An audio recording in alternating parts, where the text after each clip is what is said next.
vais accueillir sur scène Frédéric Sonnant, qui est directeur de la transformation et du digital au Groupement des Mousquetaires.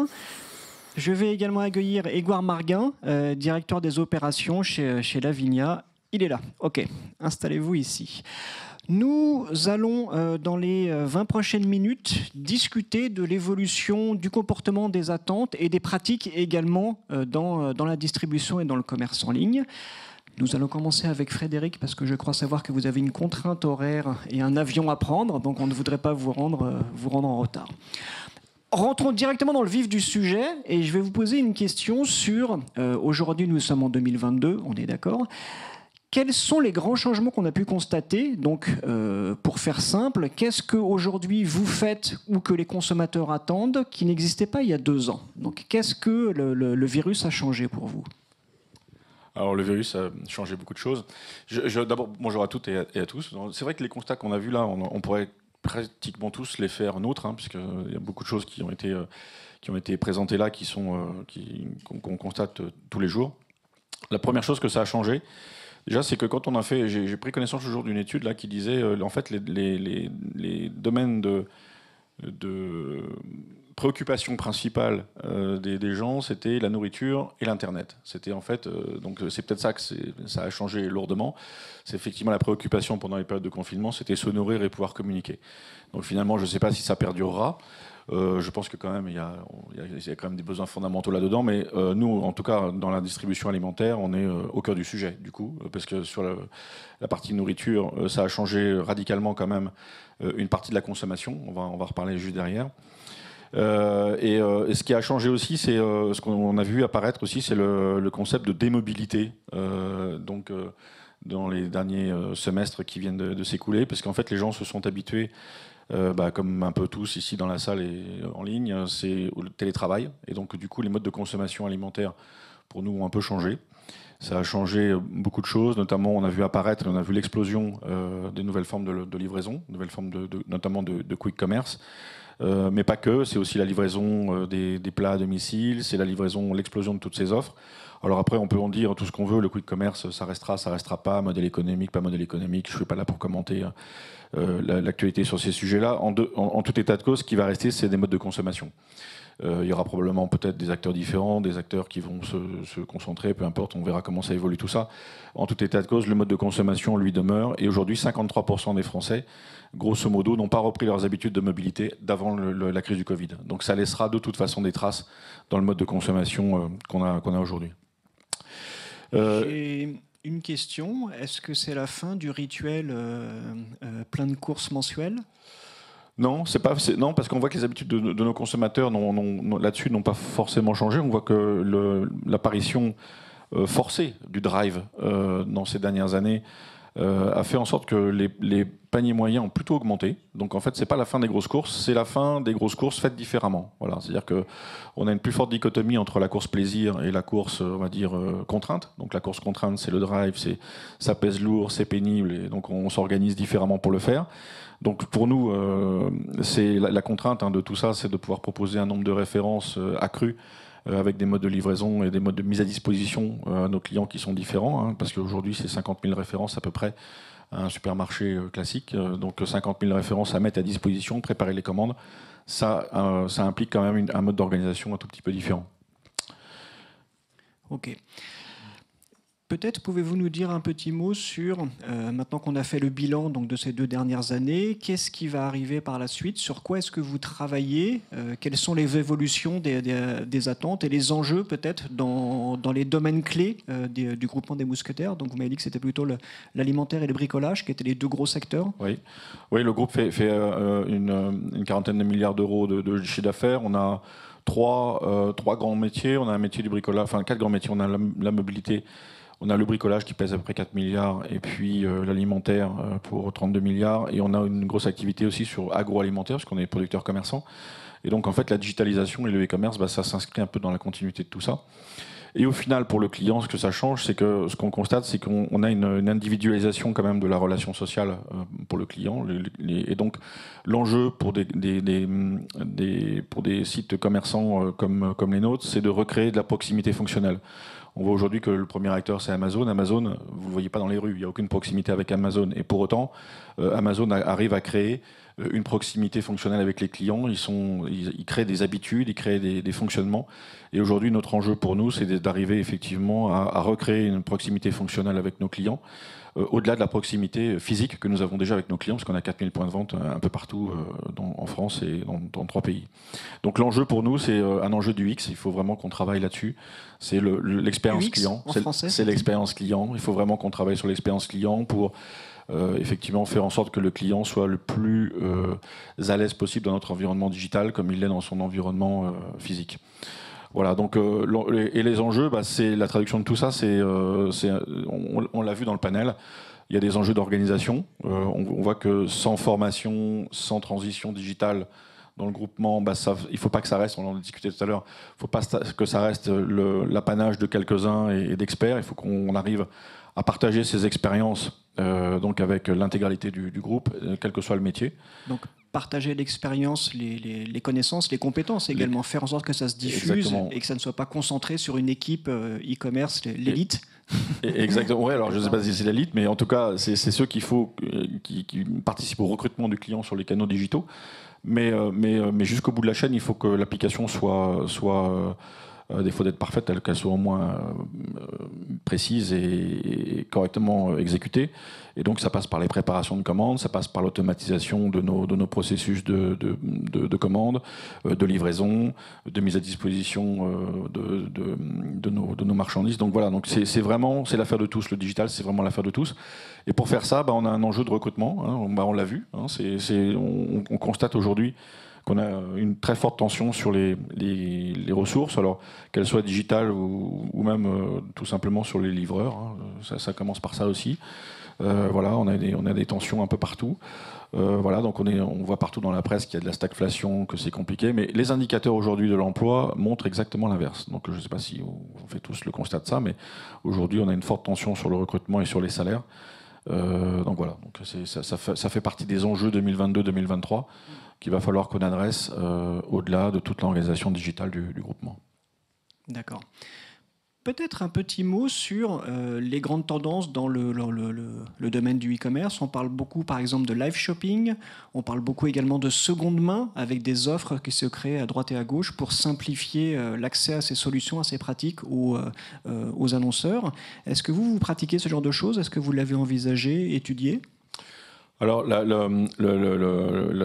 deuxième vie des produits, ça fait partie effectivement de la réflexion RSE du groupement, puisque effectivement on vend des biens neufs, mais on a aussi une très grosse réflexion et même des tests en cours sur de la Second Life, notamment sur l'environnement bricolage. Voilà. Donc ça fait partie effectivement des réflexions. Sur la première partie de votre question, sur le live shopping, effectivement sur le bricolage, ça fait partie des pistes de développement, parce que on le voyait tout à l'heure, le développement des réseaux sociaux dans le e-commerce devient maintenant prépondérant. Et donc, effectivement, le live shopping, alors pour la partie alimentaire, c'est un peu moins vrai, mais on peut partager des recettes, on peut partager des savoir-faire. Voilà. Il y a un engouement autour de la cuisine, mais globalement, c'est quand même autour du monde du bricolage que nous, on va mettre l'accent sur des vidéos tutoriels du live shopping. Ouais. D'accord.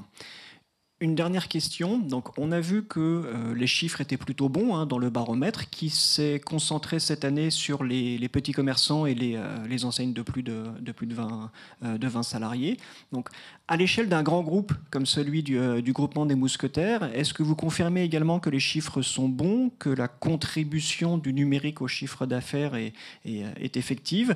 Sans nous donner forcément les chiffres, parce que j'imagine que c'est confidentiel, mais quelques ordres de grandeur peut-être? Non, je peux communiquer sur les chiffres publics. Aujourd'hui, la partie e-commerce représente dans l'alimentaire 10% de notre chiffre d'affaires. Voilà, donc ça fait partie des pistes de développement. On est à peu près dans la moyenne nationale. Voilà, on est le troisième site alimentaire en France. Donc effectivement, alors on peut se faire mal cette année, parce qu'on est un peu dans le rouge.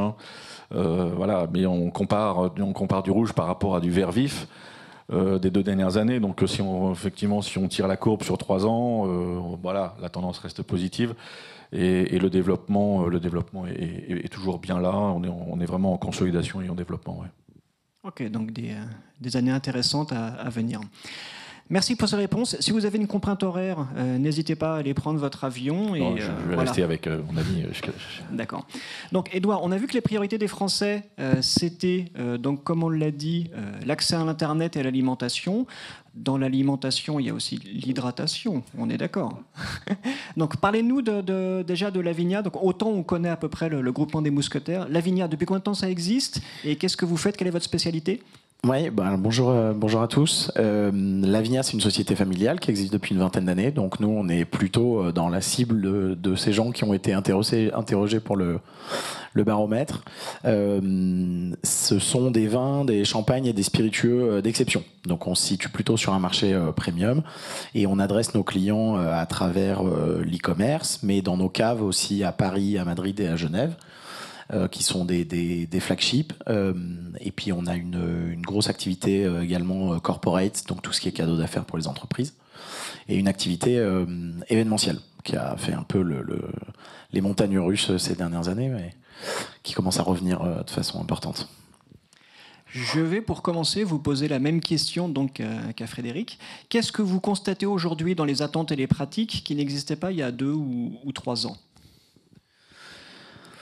Bon, on est passé par 2 années très particulières parce que nous, on n'est pas vraiment de l'alimentaire, mais on était considéré comme essentiel et en étant premium, le prix moyen d'une bouteille achetée chez Lavinia, c'est autour de 60 €. Donc, on est 10 à 12 fois plus cher que le prix moyen d'une bouteille de vin en France, qui est plutôt autour de 5 € à peu près, il me semble. Donc, ce qui est compliqué, c'est ça a été de gérer les problématiques de recrutement, les problématiques d'organisation RH pendant le Covid. Donc il a fallu mettre tout le monde en PC portable, mettre tout le monde en télétravail, déployer AirCall pour l'ensemble des salariés pour qu'ils puissent travailler un peu partout, adapter nos offres, puisqu'on a fermé nos boutiques, on a fermé nos caves, faire pivoter nos offres et développer au maximum les modes de livraison, ce qui est d'autant plus vrai depuis la réouverture des caves, où on fait bien sûr beaucoup de click and collect, du ship from store, de la livraison via les applications type épicerie, donc la livraison rapide. Les attentes de nos clients aujourd'hui, je dirais que nous on a une spécificité, mais que tout le monde est en train de connaître, c'est que notre problématique principale c'était plutôt la demande, ça devient plutôt l'approvisionnement. Aujourd'hui, la difficulté, c'est d'arriver à continuer à avoir une croissance rentable sur la partie e-commerce. Tout simplement parce que, effectivement, comme tu disais, on est passé du vert vif à une année un peu plus de disette si on la compare. C'était une année compliquée. Aujourd'hui, on a plutôt tendance à essayer de piloter fin. Je pense que c'est a fortiori encore plus vrai dans la partie grande distribution, mais piloter fin sur les marges, sur les prix, sur les approvisionnements qui sont en train de... On parle du verre, on parle du carton, sans parler de la raréfaction des jus dans le vin, qui fait tout simplement qu'il y a beaucoup moins de vin à vendre. Donc nos problématiques, elles sont un peu dans le dur en ce moment, en tout cas sur le secteur du vin, presque plus que sur la partie digitale qui, chez nous, existe depuis... l'e-commerce existe depuis 2001. Sur ces 5 dernières années, c'est passé de 5 à, si j'enlève les deux dernières années, un peu moins de 40%.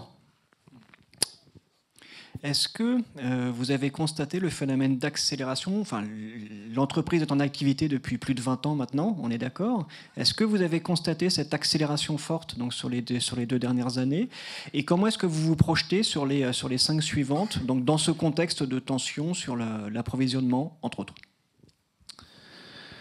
Oui, alors je me souviens qu'au baromètre, avant la crise où j'avais pu témoigner, je disais que finalement, voilà, il fallait commencer simple par mettre en place des pages Facebook, des choses comme ça qui sont désormais devenues le b.a.-ba effectivement du digital. Nous, ça s'est effectivement très fortement accéléré ces dernières années. Ce qui a changé, c'est que ça infuse désormais dans toute l'entreprise. On en parlait tout à l'heure sur les profils. Avant, les profils digitaux chez Lavinia, c'était au marketing et au département e-commerce. Aujourd'hui, il y a des profils digital natifs au sein du corporate, au sein du département retail et dans les fonctions support, aux achats, à la finance, etc. Donc, je dirais que la digitalisation de l'entreprise et des fonctions de l'entreprise, celle-là, elle a très fortement progressé, largement aidée par la crise. La professionnalisation de la partie e-commerce, c'est-à-dire que je dirais que ce qui a changé de mon point de vue, mais le RGPD, tout un tas de réglementations sont passées par là et continuent de passer par là, en témoigne Google Analytics récemment. Voilà, c'est devenu plus difficile de faire les choses bien, de faire ça proprement. Donc effectivement, mais ça rejoint parfaitement ce qui a été dit dans le baromètre, donc effectivement ça nécessite davantage d'accompagnement. On n'est plus sur juste la page LinkedIn ou la page Facebook. La partie connaissance client, ça nécessite des outils, ça nécessite du CAPEX. Et peut-être un point qui peut être intéressant là-dedans, on avait eu tendance, dans des raisonnements en PNL, à beaucoup appuyer sur la partie e-commerce. Je trouve qu'on en ressort, en tout cas chez Lavinia, désormais tous les investissements digitaux qui sont liés à du click and collect par exemple sont reportés sur les PNL des magasins. Ça fait longtemps que le click and collect était réattribué aux boutiques pour s'éviter des problèmes avec les vendeurs principalement, hein. Mais maintenant on leur fait peser aussi les charges pour essayer de regagner en rentabilité sur la partie e-commerce. Parce que globalement, le retail, et là je ne parle pas de grande consommation, nous on est quand même sur un marché plutôt premium, le retail se porte bien. Le retail se porte vraiment bien, a fortiori avec le click and collect, puisque comme tous les retailers sont en train de faire machine arrière, je ne sais pas si vous avez vu ça récemment, mais c'est notre cas aussi, sur les francs de port, sur les seuils, parce qu'ils sont simplement plus tenables, tout simplement. Du coup, on est en train d'essayer d'aller chercher de la rentabilité sur l'e-commerce, ce qui est un peu nouveau, puisqu'on regardait ces 15 dernières années que la croissance, finalement. La croissance organique de 15% par an. Et là, on commence à s'intéresser beaucoup plus à la rentabilité, au pilotage fin. Donc ça, c'est vraiment ce à quoi doivent s'attendre les commerçants qui se lancent aujourd'hui, qui découvrent. On nous dit qu'est-ce que je dois faire en premier. Ce qui doit arriver ensuite, c'est ça, c'est la régulation, c'est la croissance maîtrisée, c'est sécuriser l'approvisionnement et ainsi de suite. C'est pérenniser en fait une activité de vente en ligne. Oui, absolument. Aujourd'hui, alors Lavinia, on s'est essayé pas mal à l'e-retail, donc le fait de vendre sur différentes marketplaces. On l'a fait avec Prime, Amazon Prime Now quand il s'était lancé en France. On a arrêté depuis, mais on a essayé avec beaucoup d'autres. On l'a fait avec VP, on l'a fait avec Rakuten, on l'a fait avec Carrefour, Carrefour.fr avec la marketplace. Ça reste compliqué d'atteindre de la rentabilité là-dessus. Aujourd'hui, je dirais que nous, les problématiques aujourd'hui, elles sont résolument tournées client. En témoigne le 3 fois sans frais, par exemple, qui est en train de débouler sur tous les e-commerce en français. Ça a été mis en place chez nous il y a 2 mois. Aujourd'hui, c'est déjà 5% de part du checkout et c'est 26% d'augmentation du panier moyen. Donc, sachant que chez Lavinia, on est sur des paniers moyens qui sont déjà autour de 300 € hors taxe, donc des gros paniers moyens et qui continuent de grossir. Donc oui, ça se professionnalise et je pense qu'un des enjeux que l'on a chez Lavinia aujourd'hui, c'est aujourd'hui l'accompagnement, la formation, la montée en compétences, l'upskilling en interne. On n'est pas en ça différent des autres. Il y a beaucoup c'est quand même des capex importants.